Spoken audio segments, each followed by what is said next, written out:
Hi, this is Scott Garibay, and today we're going to talk about Dungeons & Dragons. We're going to talk about Netherdeep, and we're going to talk about Matthew Mercer's official Dungeons & Dragons new model for magic items, and how it really makes magic items a lot better in Dungeons & Dragons.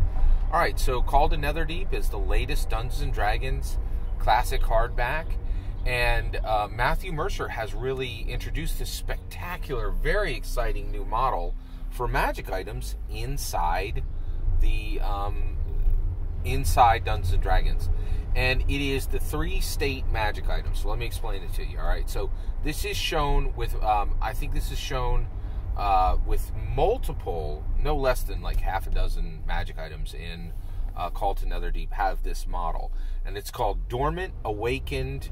It's a 3-stage magic item model, and it's 3 stages of a magic item. A magic item starts as dormant, okay? Then it becomes awakened, and then it becomes exalted. And this is very exciting because you take a magic item, right? And the old D&D model, like that's been around forever, is you're like, okay, hey, this, here's a sword, +1 sword, right? And it's +1 sword now, and it'll be a +1 sword 100 years from now, right?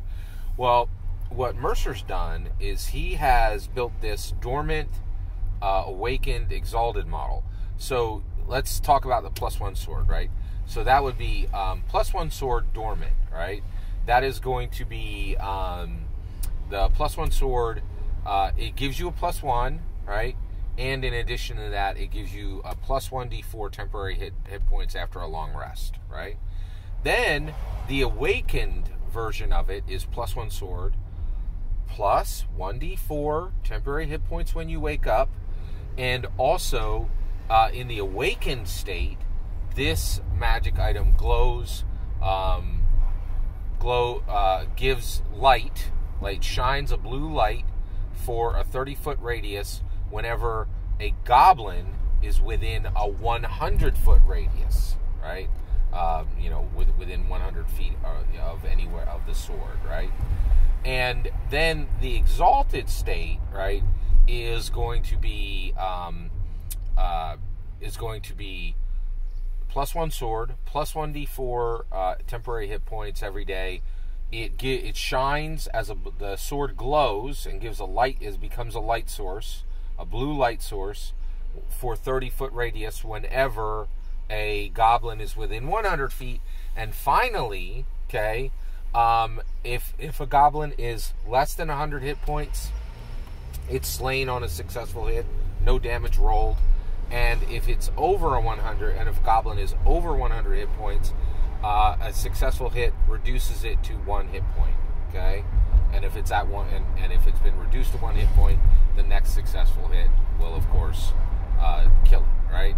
So this is, a magic item, and it's giving cool stuff even when it's dormant, which is saying, hey, this thing is just, it's in its most basic state. So dormant really doesn't mean, no activity. It means that it's magical, and so it's radiating this material.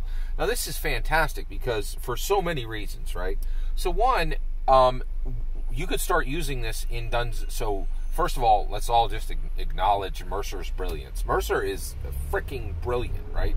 And Critical Role actually, I'm not going to say Critical Role.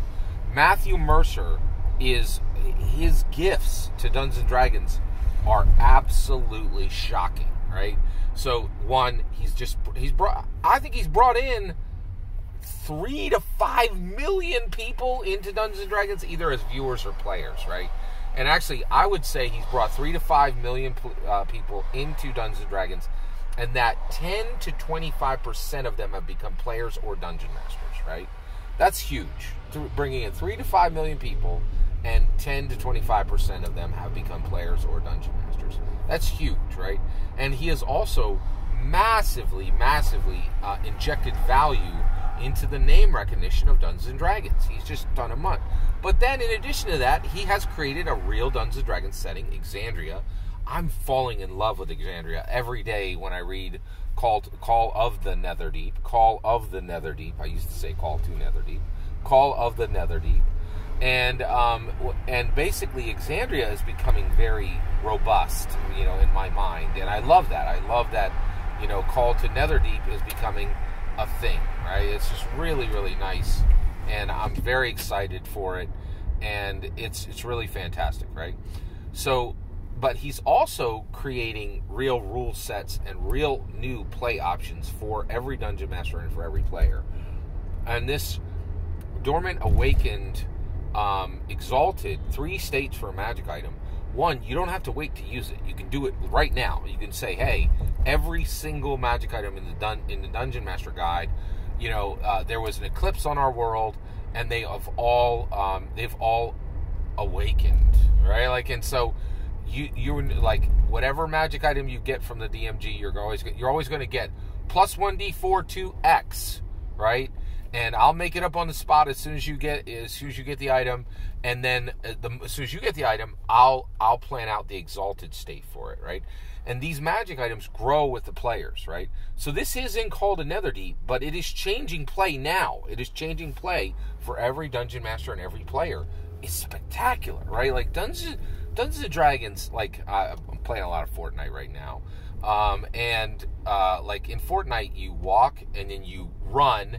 And there's this new button, right? They just dropped it in this new in the new battle pass, and you can sprint and you just pell-mell fly, just really, really fly down the road. You know what I mean? It's really exciting, right? So that you're really moving, right? And that's where we are right now with Dungeons and Dragons, right? Dungeons and Dragons 1E and 2E walking, Dungeons and Dragons 3E, Dungeons and Dragons 3E and 4E running, right? Dungeons & Dragons 5E is sprinting, man. They are moving like no edition has ever moved, and just leaving every edition in its in its wake, and just crushing it, right? And I'm just so excited to see Dungeons & Dragons 5th edition doing everything it's doing, opening these new gates to, saying, hey, combat pillar is done, right? Let's start building the social interaction pillar, right? And we're going to do that for 20 or 30 years, and then we're going to open up the exploration pillar. And all of humanity will be blessed by this activity. It's incredible, right? So I cannot tell you how excited I am about Call of the Netherdeep. Truly, one of the best books I've ever read in Dungeons & Dragons edition be darned, right? It's incredible. I'm just really, really thrilled. And have you got Call of the Netherdeep? Where are you at in it? What do you think? If you haven't gotten Call of the Netherdeep, what's the reason? Love to hear your thoughts. Let me know in the comments below. Please consider subscribing, and have a wonderful millennium.